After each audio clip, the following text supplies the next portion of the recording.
Blood, Sweat and Tears. The anniversary of the oilman strike in Mangistau. The blood type. The bill on the personal data. Is the big brother watching you? Abay and Emptiness. The classic writer and his contemporary followers. Abay Kunanbayev, the eternal dissident. Hello, my name is Asylbek Abdulov and you're watching Vlast KZ on KPlus channel. We review all the highlights, trends and personalities of the past week. The first verdict in the series of trials on the December events in Zhanaozen was announced in Aktau. Zhanizbek Temirov, the former head of the Zhanaozen detention center, was found guilty of abuse of authority and sentenced to 5 years in prison with confiscation of property. The court also ordered Temirov to compensate over 6,700 as moral damages to the family of the victim. The police lieutenant was charged with unlawful detention of Bazarbai Kinzhibayev, who was arrested during unrests on December 16, 2011. According to the case materials, Temirov failed to provide timely hospitalization of Kinzhibayev, who later died from the injuries he sustained inside the detention center. During the hearing, Temirov's defense team claimed the innocence of their client due to an absence of his written appointment as the head of the Zhanaozen detention center. Lawyers added that he was appointed by a verbal order during the days of the tragic events. Bazarbai Kinzhibayev, the victim of torture, had no relation to the strike of oil workers. He was visiting his daughter in Zhanaozen Maternity Hospital when he was arrested and forced to go through all circles of hell, as if his mission was to experience the ordinary fascism of the Kazakh police and expose it to the world via Russian journalist Kostyuchenko. I was ordered to lay face down and they stepped on my head to bust my face up. Then they took me for an interrogation. They were interrogating us on the 3rd floor, but prior they allowed me to put my underwear on. Fighters were on both sides of the stairs. This is when I realized how many of them were there. And while I was going up, all of them tried to punch or kick me to the groin. By morning, 5 guys confessed because they were unable to endure any longer. But we kept firm, even though many had broken hands and legs. Around 2 p.m. on 17th, we were transferred to the garage. For 2 days I was spitting blood. Now it stopped, but I still urinate with blood. These were the words that I have written down. 2 days later, he died.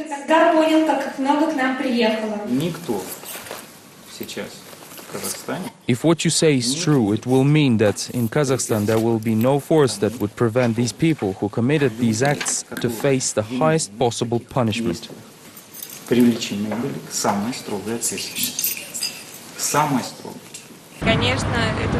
This is only one of many terrible cases. I'm glad that it made its way to the trial and there is a chance that the head of the temporary detention facility will be punished. It's unfortunate that people who tortured Bazarbai were not found. Asem Kinzhibayeva, the daughter of Bazarbai Kinzhibayev, also worked hard to ensure that criminal case went ahead. In the end, thanks to 2 fragile young women, Elena and Asem, a relative degree of justice was finally served. In the future, I will do everything possible to prosecute Temirov's bosses. I completely agree with the court decision. His relatives are crying that he will be away for 5 years, but he took my father away forever. The trial of 5 police officers who opened fire at the crowd in Zhanaozen is still underway. Policemen are charged with abuse of authority leading to grave consequences. According to an amateur video, at least 11 men should be on the dock, but only 5 were made scapegoats. The behavior of these 5 is not surprising. No one wants to be one of the responsible. At the beginning of the hearing, they did stand together, but now officers are selling each other out. The verdict on the case of 37 oil workers is expected to be announced in the upcoming days. The prosecutors have requested varying terms from 1 year suspended sentence to 9 years in prison. Last week, it was exactly a year since the date when oilmen began their half-a-year strike.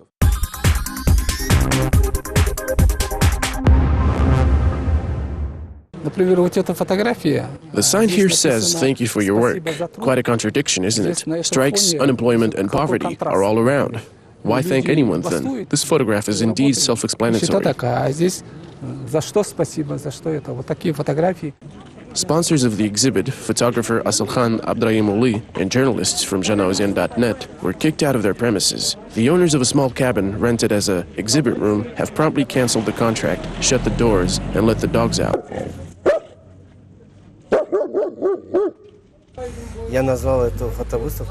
I call this exhibit Janauzian on the sidewalk. It breathes some life into the events in Janauzian. When a person dies, people create myths and legends about him. We do not want the authorities to make up stories about Janauzian, so these photographs are documentary evidence of the events. The events captured on these photographs are thematically divided into three groups: the strike, the tragedy of December 16th, and after the tragedy. The strike of oil workers took place prior to the massacre on May 8th, 2011. Half of the 4,000 employees of Karajan Basmonai company went on a hunger strike. People demanded for the salary ratio of 1.8 to be added to their wages as a hazard benefit. No feedback from company's management followed.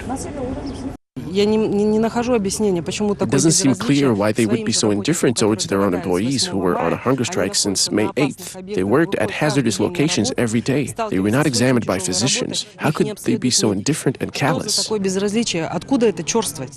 On May 11th, 700 workers of Irsai Caspian Contract Company organized a picket, demanding to review their work agreements. 50% of their company's shares belong to Italian Saipem International. Employees demanded a salary increase to the level of foreign experts, on top of the wage rate of 1.8 for working conditions. The company's management ignored these demands. Therefore, on May 21st, workers went on a hunger strike as well.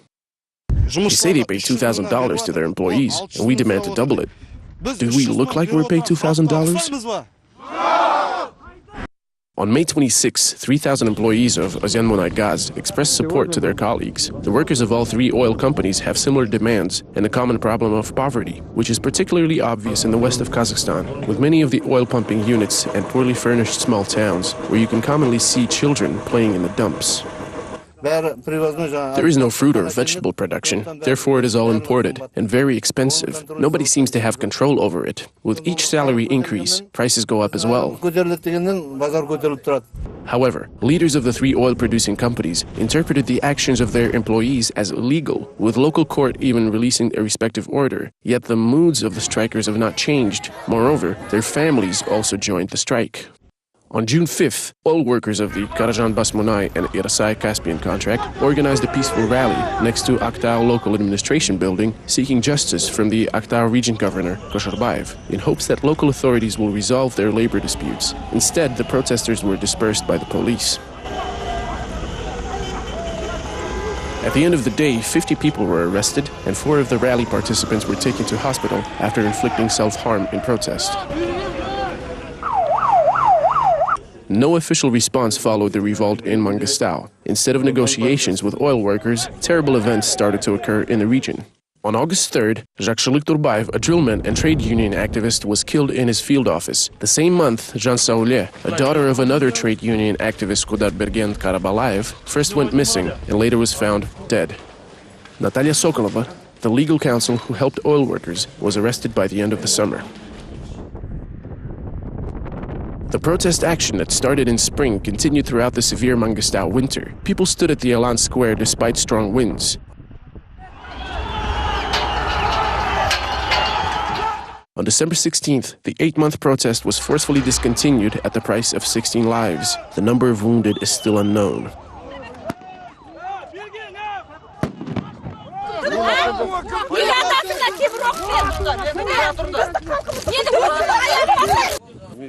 Trials in Mangistau are about to come to an end, but the process of the oil workers rather looks like a show. The stakes raised at the court likely involve the freedom of the oilmen as well as opposition leaders. I've received information from Aktau about the families of the workers who were summoned to the prosecutor's office and offered to change their testimonies to frame Vladimir Kozlov as the organizer of the protest rally, so that their loved ones will avoid punishment and become witnesses on the case.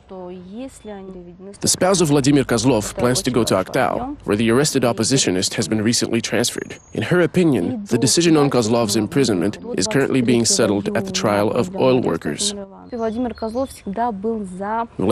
has always been advocating for this rally to end peacefully, testified Saktaganov. The attorney had an outrageous reaction to his words. She turned to him and said, "Do you want to be imprisoned for 10 years? Haven't we agreed on what to tell the court earlier?" Based on this, we conclude that they want to place blame on Vladimir Kozlov and other opposition activists for the riots and the tragic events. Quite obviously, this trial has a political involvement of the authorities. They want to charge Kozlov, Amirova, and other opposition activists with organizing the unrest.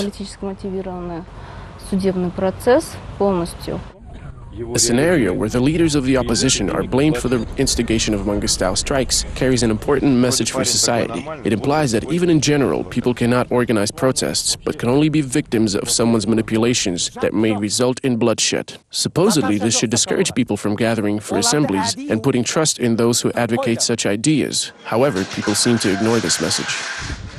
At a spontaneous rally in 15th microdistrict in Aktau, Karajan Basmunai employees suggested that the labor conflict was suppressed but not settled. There are 45 of us on strike. We are still unemployed because we stand for our rights. The municipal court held 6-7 sessions, yet the just decision was not made. We put our hopes in the president's words as he mentioned that the oil workers were right. They say they are hiring people, and they really are. They pay the salary, yet many have refused to work. They told us we will be paid for the months we've spent on strike, but nothing has been settled yet. They don't let us solve this the legal way. This leaves us no choice but to resolve it illegally, by the Uzen scenario.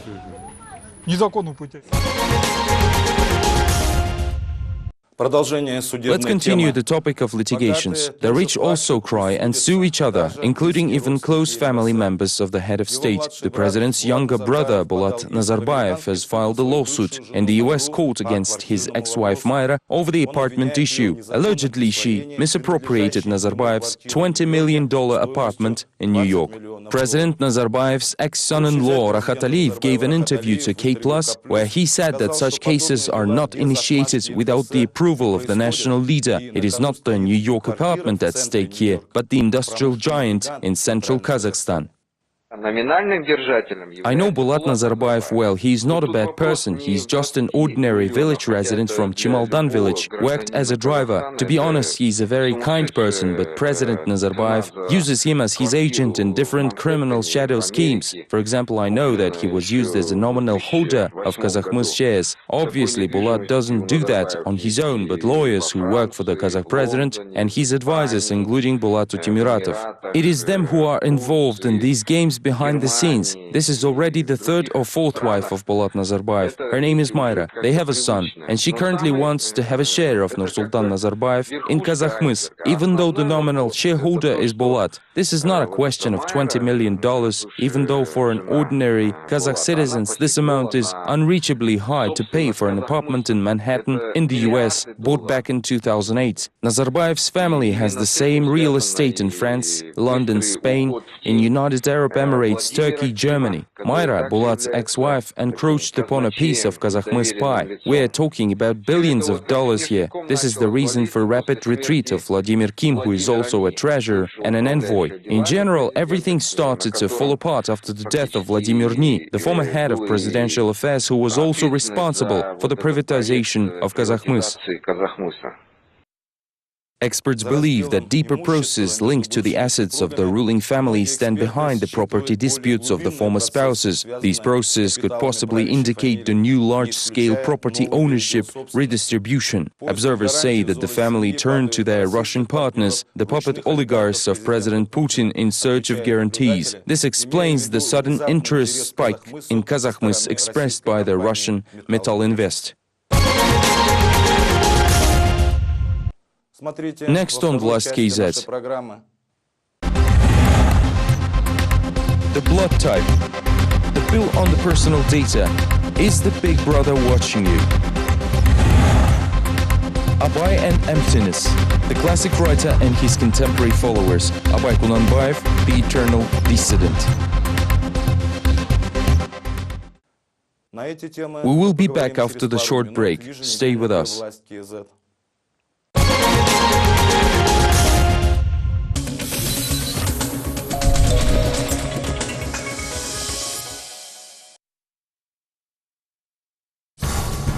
Главные события в Казахстане.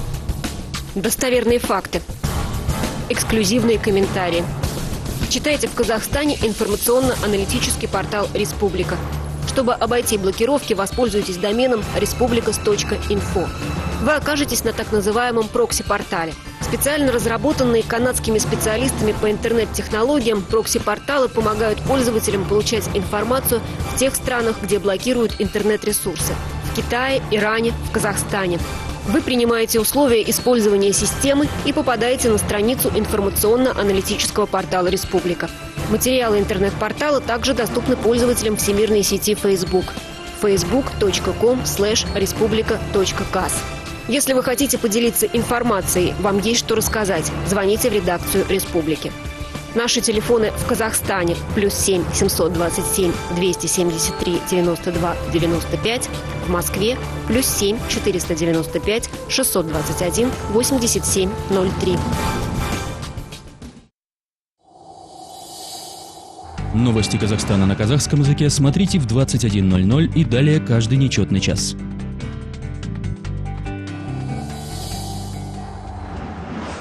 Новости Казахстана на русском языке в 22:00 и далее каждый четный час.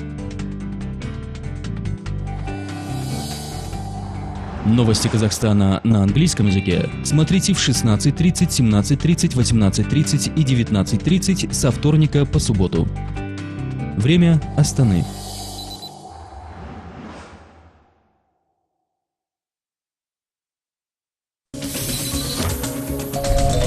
Изготовление и размещение рекламы на канале KplusTV.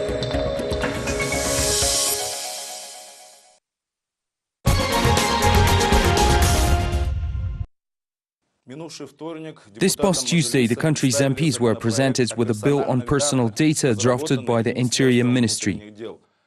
The list of personal data includes name and surname, citizenship, sex, date and place of birth, personal identification number, address, place of residence, phone and ID numbers, marital and social status, ownership of movable and real estate properties, education, occupation, and biometric data such as fingerprints, blood type, height and weight, and even an iris scan. Изображение радужной оболочки глаз. According to the bill, all personal data of citizens will be collected into a single database. Taking into account that Kazakhstan is an example of a police state, a new bill brought back the memories of George Orwell's dystopia of 1984 and one of the key quotes of the anti-totalitarian novel Indeed. The Big Brother is watching you. Большой брат следит за тобой.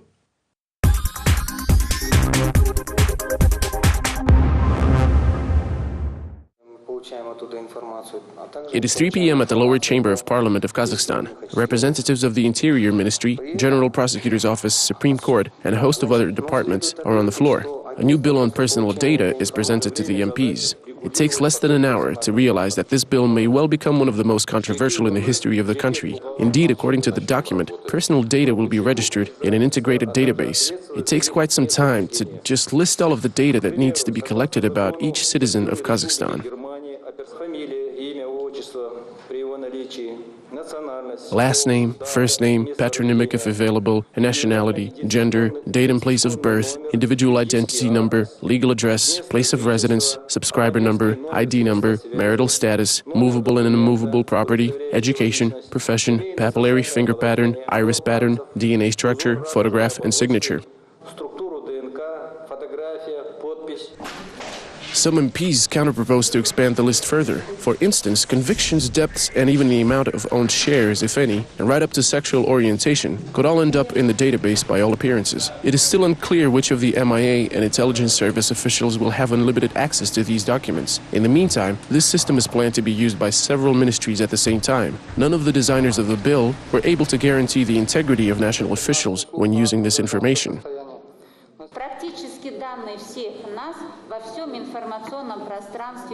Practically all of our data is roaming out there in the information field. We don't know how it got there or where it came from, and no one asked for our consent. Also, we cannot foresee to what end the information will be used.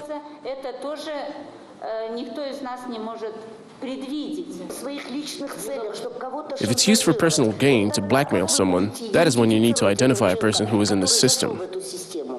While heated debates are underway inside the parliament, active internet user Yerbol Kushagulov draws similarities between real life and social networks. Like many others, Yerbol has personal information already published on his page, but the same information found on Facebook and other social networks naturally takes on a different meaning when at the disposal of lawmakers. One can even say it doesn't sound as attractive. In other words, the National Personal Database is not the type of social network where you'd want to be registered. I can write anything or upload any data I want about myself. Moreover, I can limit access so that only my friends or anyone I pick can use this information. But as per this bill, I predict that there will be no such freedom. The bill requires citizens to provide all personal information voluntarily, taking into account the protection of private and domestic life. Still, there are 10 special cases where a person will be simply forced to reveal their information, including the ambiguous claim of national security reasons. This prompted lawmakers to sound the alarm immediately. They are convinced that this is a violation of human rights and is almost akin to spying on each and every individual. Any inconvenient person can be discredited with the help of this database. I am completely against this database because any extremist can hack into this information network, and I, for one, would not want my data to be at the disposal of anyone who can use it against me later. Apparently, such a turn of events is next to impossible. Even if a leak does occur, the guilty party will be punished to the strictest letter of the law, although for some reason only administratively. Officials that slip up and disclose secret information that individuals may have kept their entire lives will be fined up to $2,186. In response to Parliament members' indignation, designers of the bill make a listless promise. Punitive measures may be reconsidered, and in addition to fines, criminal liability may be introduced. We proceeded from the fact that the process of humanizing legislation is currently underway, and the introduction of criminal liability does not fit with the spirit of the times. If members of parliament define criminal liability or a harsher penalty, then I guess we won't mind. Why weren't public polls taken before drafting legislation? And if they were the results made available to the wider audience? MIA handwaves this by saying everything is being done for the good of the people. Total control will help secure the nation from dangerous criminals by making it faster and easier to identify them. Also, missing persons will be found almost the day after they disappear. In other words, everyone will live in peace and harmony. All of this sounds so enticing that it makes one want to truly believe. The younger generation is so lawless for the most part these days that if they start entering information in the database, then maybe crime rates would go down. They would be able to find anyone using fingerprints. Well, we need to ask the people first, common people like us. Why should I give my fingerprints to someone? What if it turns out to be against me?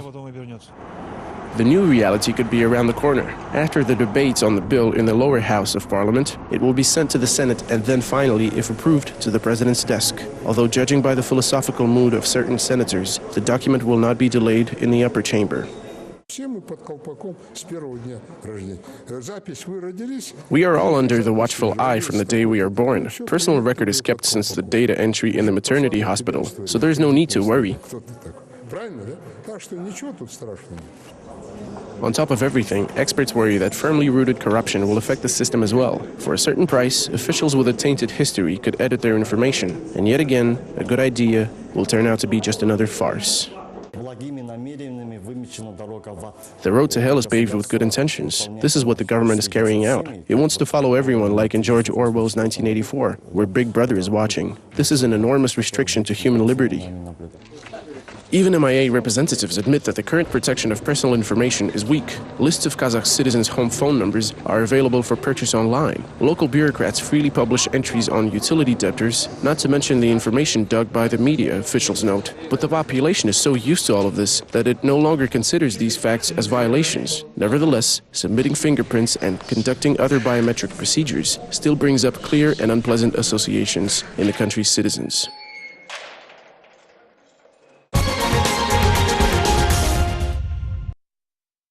The Occupy Abai rally of Moscow dissenters was picked up in Almaty this past week. The dissenters of the two cities held a round table devoted to the consolidation of democratic forces of Kazakhstan and Russia.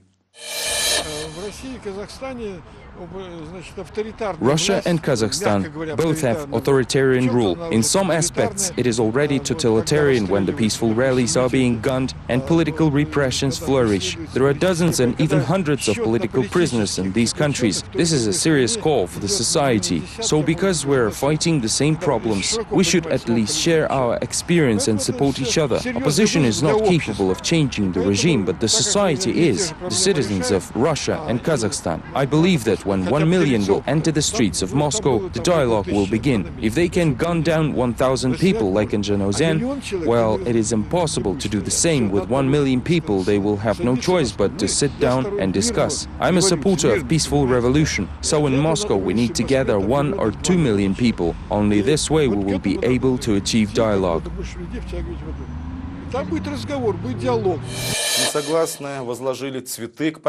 The dissenters brought flowers to the monument of Abai, thus continuing the second week of pilgrimage to the monument of the great philosopher. Abai's readings pulled the name and works of the great poet from oblivion, since despite the official recognition, Abai continues to be a free-thinking dissident for the Kazakh government.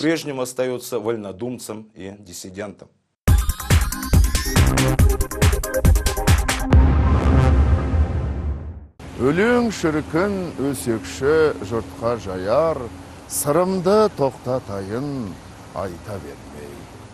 Abai is the most important character in the entire acting career of Bolat Abdilmanov. 2 to 3 times a week for 5 years, Bolat attempted to move, speak, and even think like the great Kazakh poet. In 2001, when Azerbaijan Mambetov's production was being revived, the famous director's choice fell on Bolat.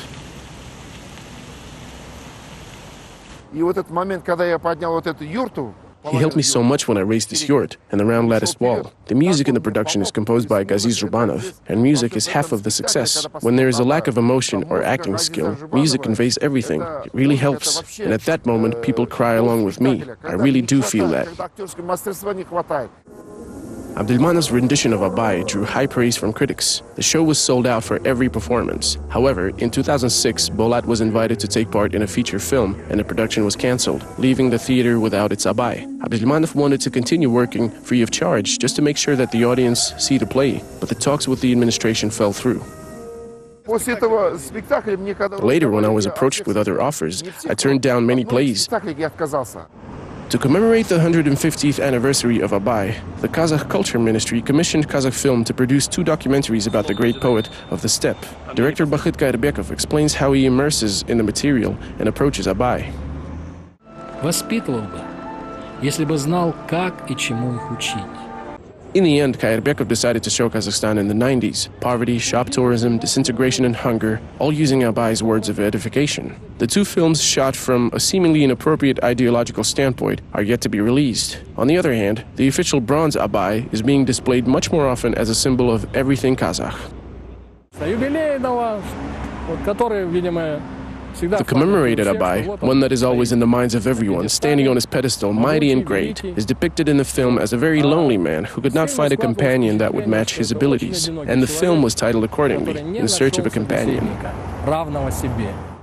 In search of companions, Kazakhstan's dissenters attempt to gather next to Abai's monument in Almaty after the Zhanaozen tragedy. However, in today's Kazakhstan, not only is it impossible to conduct peaceful rallies of free-thinking readings, but even the image of Abai as a free-thinking poet appears to be no longer appropriate. We will continue to recite Abai's verses, and they will continue to hit targets and draw parallels with our reality. What's changed? Corruption is still here today, no matter how hard we fight it. And this is what Abai spoke about 150 years ago. Nothing's changed. The fact that we are stuck in our own world, in our own nation, this is absolutely true. And he spoke about it as well. In other words, take any of Abai's verses, and it will still be fresh, relevant, pressing, and for these reasons, possibly even inconvenient. Perhaps Abai could have remained on an unreachable pedestal, if not for a lucky coincidence. Moscow's Occupy Abai movement was followed up with the opposition protest marches. The pilot walk towards Abai's monument last Sunday gathered more than 10,000 participants.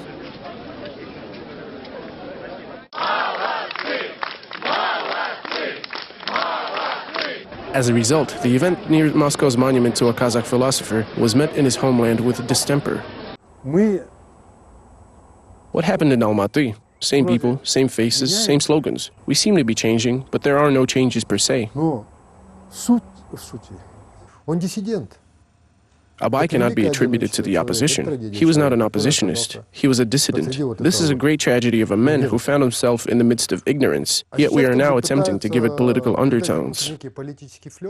Filmmaker Yermek Tursunov says he does not meddle in politics, yet politics sometimes catches up with him. We do have a Pushkin monument, don't we? Let's respond to our Russian brothers. After all, we are Eurasians. Let's gather near Pushkin and slowly push forward in our gypsy mob with tambourines towards Abay. The writer-director says that Abay's readings are now impossible in Kazakhstan, as the very Institute of Presidency drove out the spirit of dissent. We developed the Institute of the Elderly, but it was completely washed out, and now we have no real cultural leaders. They were either all aligned, some were bribed, others ruined with drink, and yet others needed none of that, only to sit in the kitchen and pick the president's family, as well as the government as a whole, to pieces, while they themselves do not stand for anything at this point. Indeed, the area of freedom in Kazakhstan, a country as big as France 5 times over, is now limited to a small spot next to Abay's monument. You were watching Vlast KZ on KplusTV channel, highlights, trends and personalities of the past week. Thank you for watching and see you next week.